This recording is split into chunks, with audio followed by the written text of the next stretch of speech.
রাজধানীর বিভিন্ন গুরুত্বপূর্ণ মোড়ে ট্রাফিক আইন মানা হচ্ছে কিনা তা পর্যবেক্ষণে এআই চালিত ক্যামেরা ব্যবহার শুরু করেছে ঢাকা মেট্রোপলিটন পুলিশ। এসব ক্যামেরা লাল বাতি অমান্য, স্টপ লাইন অতিক্রম, হেলমেট ছাড়া মোটরসাইকেল চালানো সহ বিভিন্ন অপরাধ শনাক্ত করে স্বয়ংক্রিয়ভাবে মামলা রেকর্ড করছে। ফলে প্রযুক্তি নির্ভর ট্রাফিক ব্যবস্থাপনায় নতুন অধ্যায়ের সূচনা হয়েছে।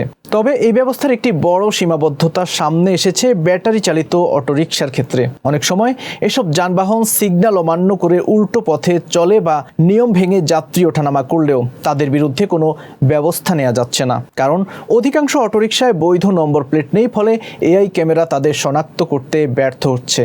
সংশ্লিষ্টদের মতে ব্যাটারি চালিত অটোরিকশার অনিয়ন্ত্রিত চলাচল রাজধানীর সড়কে যানজট ও দুর্ঘটনার ঝুঁকি বাড়াচ্ছে। লেন পরিবর্তন, ধীর গতিতে মূল সড়কে চলাচল এবং নিয়ম না মেনে যাত্রী ওঠানামার মতো কর্মকাণ্ড ট্রাফিক ব্যবস্থাকে আরও জটিল করে তুলছে। প্রযুক্তি নির্ভর নজরদারি চালু হলেও নম্বরবিহীন ও অনিবন্ধিত যানবাহনের আওতার বাইরে থাকায় সড়কে শৃঙ্খলা ফেরানোর উদ্যোগ চ্যালেঞ্জের মুখে পড়েছে। বিশেষজ্ঞদের মতে কার্যকর ট্রাফিক ব্যবস্থাপনা নিশ্চিত করতে এআই প্রযুক্তির পাশাপাশি এসব যানবাহনকে নিয়ন্ত্রণ ও নিবন্ধনের আওতায় আনার বিষয়েও গুরুত্ব দিতে হবে।